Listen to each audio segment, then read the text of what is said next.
The OnePlus 13 is an absolute fantastic device, and for the past year and a half, I have dailied a OnePlus device. Last year, I dailied the OnePlus 12 all the way up until the OnePlus 13 came out, and now I've been on the OnePlus 13 95% of the time. Now, that's not to say the Pixel 9 Pro back here is a bad device, it's just Oxygen OS works so much better for me than Pixel OS. And I wanted to make this video today to show you guys some of my tips and tricks, how I set up my phone. If you've never had a OnePlus phone, maybe you'll find these tips helpful, or maybe you'll know most of these, but this is how I personally set up my OnePlus devices. But if you guys have any tips for me, make sure to leave it down in the comments. So, my homepage is very basic. I have the clock widget here with the day, the time, and then the actual date. As you can see, I only have one page, and then of course the Google feed, and then swipe up to access all of my apps. The first thing we're going to do here is tap and hold in a blank space on the home screen, and what I have done is I have the 5x6 layout. I think by default it comes with a 4x6, and you may prefer that. We can take a quick look here, 4x6, but I like the 5x6. Now, there used to be more options, and if you have a OnePlus 12, you may even notice you have more options, and I think that's due to OnePlus kind of cutting back on some of the features in Oxygen OS 15 and with the OnePlus 13. So, there's the icon layout. You may be interested in changing that. Let's also take a look in here. You can access wallpapers if you want to change that quickly. Icons, so we're going to tap on that because I do change some settings in here. Now right here is where you can go through all the different icon styles. You may like one of these more than the other, but personally I just like the classic look. I think all the icons just look pretty good. This one here looks okay, but if you look at the camera and the gallery icon, it just looks a bit strange to me. Same thing here. They're kind of all blacked out. I just feel like it doesn't really fit too well, but again, it's personal preference. I like the classic look because the icons are just what they are. Now I have turned on Art Plus icons. Let's turn that off. I'm not entirely sure what that does. You guys can let me know. It doesn't seem to make a huge difference to the icons it's showing right here in the preview. Now right here you can also change the size of your icons with this slider. I just keep mine on default, but you can make it pretty large or really small. Actually, let's take a look at that, and then I'll go back and hit restore. So the icons are really small. You may like that. It feels a little more spacious. It feels a little bit strange, so I'm going to hop back in here and change it. Let's go to restore. I'll hit apply on that. Now, I wish every time you hit apply, it didn't take you back to the home screen. That's a change I wish OnePlus would make. I've turned off show app names. You may prefer to have them turned on. I think it just looks better with them turned off, but recently OnePlus has made a change, and for a while I thought it was a bug until the latest update, and I went back and checked again. So if we swipe up to go to the app drawer, you can see the app names, and before the show app names toggle, if you turned that off, it would hide the app names in the app drawer, so it just doesn't feel as uniform.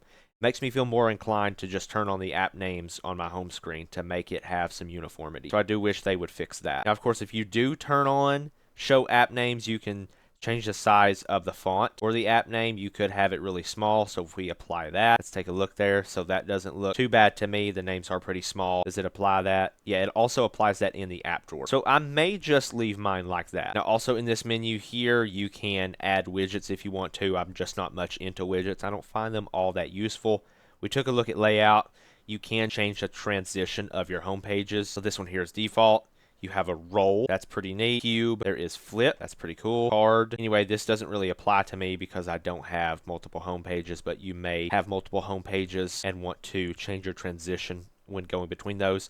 Let's go ahead and tap on more here. Now, what I specifically, I believe this is default. The home screen is with a drawer, but you can set it to be standard, which is more like an iPhone. I know lots of people out there, even I've said in the past, that the Pixel is like the iPhone of Android, but I feel like there's kind of more features on the OnePlus to make it more like an Android. For example, this standard feature. I can't change to this right now and show you guys, but what that will do is instead of swiping up to see your app drawer with all of your apps, it will put all of your apps on home pages so you scroll through to find them all just like on an iPhone. Now I've also changed my drawer layout to 5 columns to match kind of the 5x6 layout on my home screen. I've also turned on double tap to lock and double tap to unlock. We'll take a look at that in just a second. But right below that, you can see swipe down on home screen, which for me, I prefer it to be notifications and quick settings. You could do global search, which is kind of like Spotlight on iPhone. So that's another feature here on OnePlus devices that makes it feel more like an iPhone. Or you can do shelf. I think for years and years, it's just been swipe down is your notifications and quick toggle. So I Just I'm used to that. Show search at the bottom of the home screen, and what that is this little search box right here. So I can tap on that and start searching for an app quickly. Apparently the last time I was in here, I was looking for my notes. Let's go back into more and scroll down. Now I do prefer to turn off raise to wake. I feel like it's just a bit of an unnecessary battery drain. And as you can see there, I have double tap to turn on and off. I can just double tap. Let's take a look at that. So we'll go to the home screen here, double tap to lock, double tap to unlock. It'll get my face. There we go. Now, sometimes I forget I have this turned on, but it is a neat feature. Let's hop back into more. Now, some of these are turned on by default, and I have left them that way, such as show media player on the lock screen and pocket mistouch prevention. Now, while we're in here, if you scroll down to the very bottom, you have system navigation. Of course, mine is on gestures, but you can switch back to the buttons if you prefer it that way. Vibrate on back navigation, so when you swipe to go back, there is a haptic feedback. I prefer to keep it that way because it lets me know that I'm interacting with my display. That's about all I do in terms of my layout and settings of like the home and lock screen, other than wallpaper, of course. And then once I get my device set up, I pull all of my icons out here to the home screen. I could add more rows if I wanted to, but I do kind of like seeing my wallpaper, and these of course are just my most used ones I want easy access to. And if I don't have an app out here, I can just hit the little search box here and start searching for an app and quickly jump into it. Now the next thing I like to do is swipe down and organize my quick toggles. Now usually stuff like this will transfer over from your previous device, so I don't really have to go in here and change them, but I'll show you guys just in case. So swipe down twice, the three dots at the top right, and then you can go into edit tiles and you can move them around however you want. You can also add more here at the bottom if you need any of these. But this layout right here works pretty well for me, and it's some of my most used quick toggles. Now, one of my favorite features of OnePlus devices is the smart sidebar, which is right here on the right hand side, which allows you to swipe out and quickly launch into apps in a floating window. We'll go to Play Store here. I was looking at updates earlier. And then you also have a little gesture bar on this where you can swipe to full screen, you can resize it, and if you're already in an app, you can also swipe out from the smart sidebar and go into split screen by pressing and holding the app and then dragging it out, and now we have split screen. But there are some customizations I do to the smart sidebar to make it a little more useful for me. So let's take a look at that. Now, if you don't have this turned on, you will have to go into your settings and just search for smart sidebar. So that's what we're going to do here. We're going to type in smart sidebar. Okay, here we go. And then you'll have to scroll down here and turn on smart sidebar. Now let's jump in and take a look at some of the customizations here. Now for the floating bar, you could have this auto hide if you don't want it to stay here on the side of your screen. I prefer to do not hide it so I can always see that little gesture bar on the side here, but you may want it to go away, so you can definitely change that. You can change the size of it. For me, I think mine's just on default. You can make it a pretty large or a rather small sidebar, so you can customize the size. I think I was somewhere maybe right there. Transparency, I have mine fully maxed out just so I can see it easier, especially when it's bright outside, but you can customize the transparency of it. There we go. I like it like that. You can also customize the position, so up and down, how far up and down. I prefer to have it right around my sleep wake button because that's naturally where my thumb rests at.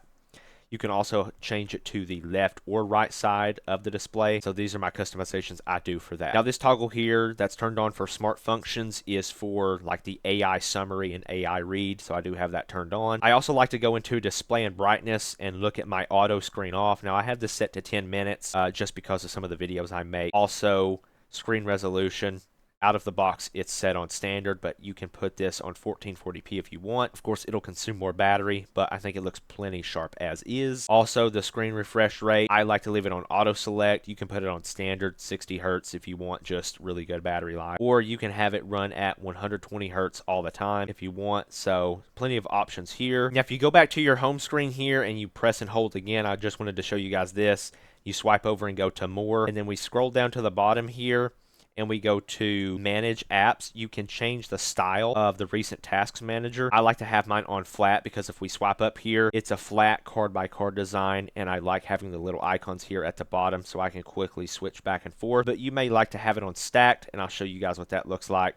If we swipe up here, you can see the apps are kind of stacked on top of each other with the icons at the top left corner, but you do lose the little icons at the bottom. So for me, I just find it better to multitask and switch between apps when I have it on flat. Also, another little tip for you guys out there, if you have a folder, if you press and hold on your folder, you can make it a large folder.